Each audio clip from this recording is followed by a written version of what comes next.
Assalamualaikum warahmatullahi wabarakatuh. Salam sejahtera bagi kita semuanya. Masih dengan saya, Mr. Wahid Nugroho dari Rumah Cerdas Bahasa Inggris.com, belajar bahasa Inggris dan TOEFL dari nol. Syukur Alhamdulillah saya dalam keadaan sehat. Semoga teman-teman yang sedang menonton video saya kali ini juga dalam keadaan sehat sehingga kita bisa sama-sama belajar di channel Rumah Cerdas Bahasa Inggris.com ini. Sebelum kita mulai belajar, marilah kita berdoa terlebih dahulu. Kita minta kepada Allah semoga kita semuanya diberikan ilmu yang bermanfaat.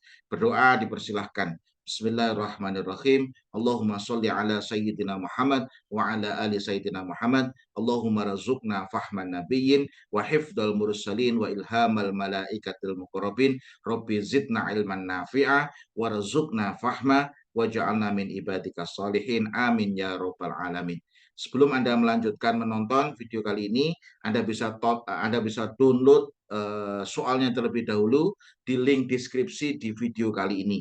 Dan ketika Anda sudah download, Anda bisa print, Anda bisa coret-coret seperti ketika saya melakukan analisis. Dan perlu teman-teman ketahui bahwasanya saya sudah membahas soal nomor 1 sampai nomor 30. Kalau teman-teman masih belum menonton, Anda bisa tonton di video saya sebelumnya. Oke, untuk menyingkat waktu, mari kita lanjutkan ke proses belajar kita selanjutnya. Kita bahas latihan soal structure and written expression ya. Oke, ini saya share screen dulu supaya teman-teman bisa melihat. Ini contoh, ini soalnya. Ini sudah saya bahas soal nomor 1 sampai soal nomor 30. Jadi teman-teman ketika belum menonton, Anda bisa tonton di video saya sebelumnya. Oke, kita lanjutkan ke latihan soal nomor 31. Not until the discovery of Pluto's moon, Charon, was many of the characteristic of the planet Pluto evident. Oke, Anda harus tahu, untuk mengerjakan soal 31 ini adalah tipe soal inversi. Ini adalah tipe soal inversi, di mana ketika ada negatif expression berada di awal kalimat, seperti kata not until di sini, ini adalah negatif expression berada di awal kalimat, maka harus diinversi. Nah, di sini not until the discovery of Pluto's moon Charon. Nah, di sini ini was yang menentukan was ini. Ini kebetulan soalnya ini sudah diinversi, di sini was. Ini sudah diinversi. Was many of the characteristic of the planet Pluto. Nah, ini yang salah yang B. Kenapa? Karena di sini many itu menunjukkan ini menunjukkan jamak. Makanya di sini yang benar bukan was tapi were. Oke. Yang menentukan were ini siapa? Ini adalah many-nya. Kenapa many itu yang menentukan? Karena many itu sifatnya jamak. Jadi yang menentukan was ini bukan Charon-nya, atau the discovery-nya bukan, tapi di sini yang menentukan adalah many-nya. Kenapa? Karena ini sudah diinversi. Kenapa kok diinversi? Karena ada negatif expression berada di awal kalimat, maka harus diinversi. Yang menentukan was-nya di sini adalah subjeknya. Subjeknya apa? Many of the characteristic of the planet Pluto. Nah, di sini ada many yang menunjukkan jamak, makanya di sini nggak boleh was tapi were. Kemudian soal yang nomor 32, Scorpion, which are normally lone, Nah, Scorpion di sini adalah sebagai subjeknya. Nah, ini adalah A positif, keterangan tambahan untuk menjelaskan Scorpion, karena Scorpionnya di sini jamak, makanya pakai have. Ini sudah oke, nggak masalah. Oke. A caution mating ritual because they are not immune. Oke, berarti mereka ini kembalinya kemana? Scorpion. Scorpionnya jamak, makanya pakai they. Oke. Are not immune, tidak bisa imun itu bertahan atau tidak kebal. Nah, makanya imun tubuh itu kekebalan tubuh. Nah, tidak kebal di sini ini benar. Kenapa? Karena di sini immune itu adalah adjektif. Are not immune to their own poison. Apa?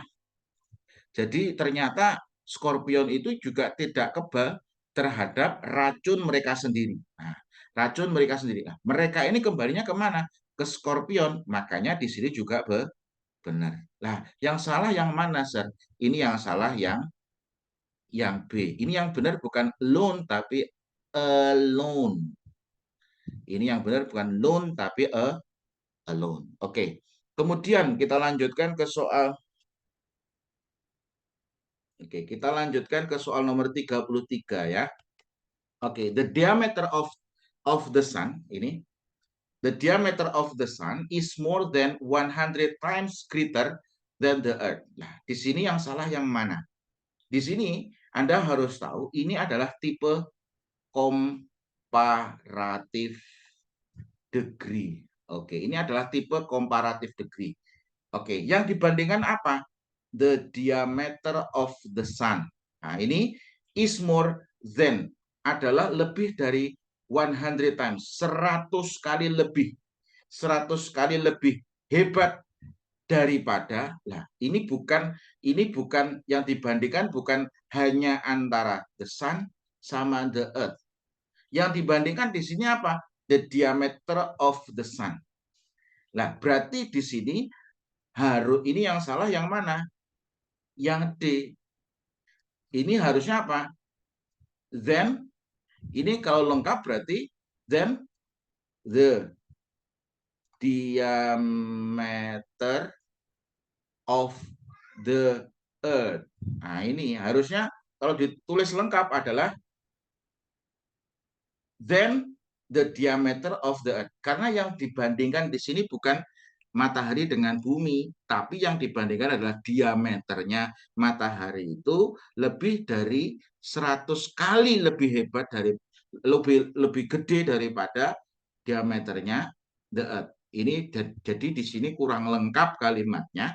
Yang benar adalah the diameter of the earth.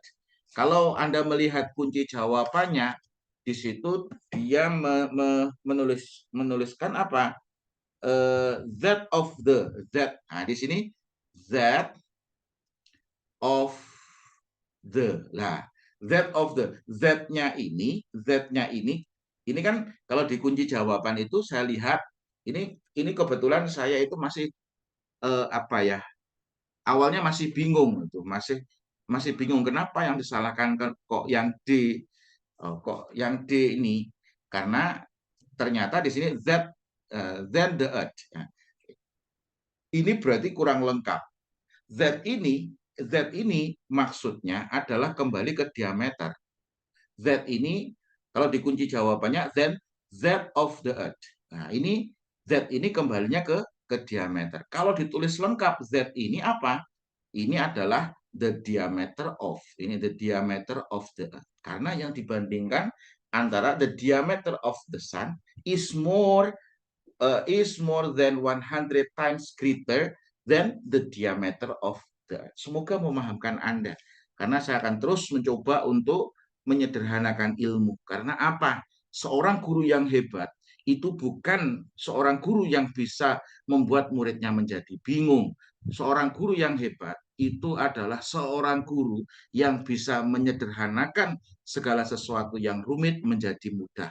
Kalau guru masih belum bisa membuat ilmu itu semakin mudah, berarti gurunya perlu belajar lagi. Nah, seperti itu. Jadi saya pribadi ketika saya mengajar di kelas, saya selalu mengevaluasi diri saya. Tujuannya apa? Tujuannya supaya saya terus belajar. Jadi ketika seorang siswa itu kok ternyata belum memahami apa yang kita sampaikan, bisa jadi cara kita menyampaikan kurang tepat. Bisa jadi ilmu yang kita sampaikan belum bisa kita sederhanakan. Nah, jadi kalau sudah ada murid yang manut, maka guru yang harus terus belajar juga. Jangan yang disuruh belajar muridnya saja, tapi gurunya juga harus belajar. Harus melakukan riset, terobosan-terobosan supaya ilmu itu semakin mudah. Kalau ilmu semakin lama semakin sulit, berarti guru atau orang-orang tidak ada yang melakukan riset atau penelitian terhadap ilmu tersebut. Oke, kemudian kita lanjutkan ya. Kita lanjutkan. Semoga soal nomor 33 ini bisa memahamkan Anda. Jika Anda paham, please komen di link deskripsi di video kali ini. Nah, maksudnya di komen ya, di komen.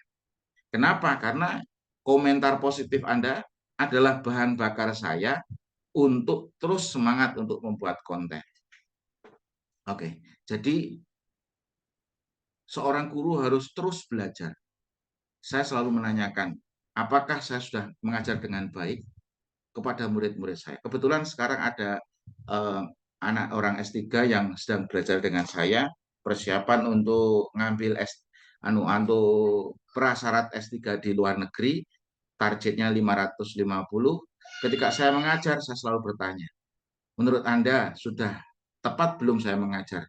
Kalau belum tepat, saya harus bagaimana? Saya harus bantu apa supaya Anda semakin mudah untuk belajar. Oke, kemudian yang nomor 34 ya, kita lanjutkan. Oke. In the mid-18th century, American, Russian, and Canadian hunters on the Pacific coast of the North America inhabited almost the sea otter in order to collect the pelt. Ini bahasa apa ini? Nggak familiar sekali. Ini yang salah yang mana? Oke, di sini perlu teman-teman ketahui, di sini yang salah adalah yang C. Nah, Anda harus tahu di soal nomor 34 ini adalah tentang peletakan adverb of degree. Adverb of degree. Oke. Ini adalah peletakan adverb of degree di sini almost. Almost. Nah, ini verbnya apa? Ini inherited ini. Nah, adverb of degree itu biasanya terletak sebelum main verb-nya. Makanya di sini yang salah yang C harusnya adalah almost uninherited. Nah, contoh yang lain. She has almost done her job. She has almost done her job. Nah, di sini almost itu adverb of degree hadir sebelum main verb-nya. Oke. Semoga bisa membantu Anda untuk memahami. Oke. Kemudian soal terakhir ya, soal nomor 35. Pat Garrett, who shot and killed Billy the kid on July 14th, 1881, later did his living as a Texas Ranger. Nah, di sini ada Pat Garrett, ini adalah subjeknya, who shot and killed Billy the kid on July, ini adalah A positif. Nah, di sini yang salah bukan did, tapi yang salah did ya, yang salah did. Harusnya di sini adalah made. Nah, Anda harus tahu nanti di soal nomor 35 itu tentang penggunaan did sama penggunaan did sama kata made. Atau bentuk pertamanya do atau make. Nah, itu Anda harus tahu itu. Jadi kalau did sama make. Oke. Semoga materi ini bisa bermanfaat, terus belajar tingkatkan kemampuan, dan saya doakan Anda semakin sukses di studi maupun karir. Kurang lebihnya mohon maaf. Assalamualaikum warahmatullahi wabarakatuh.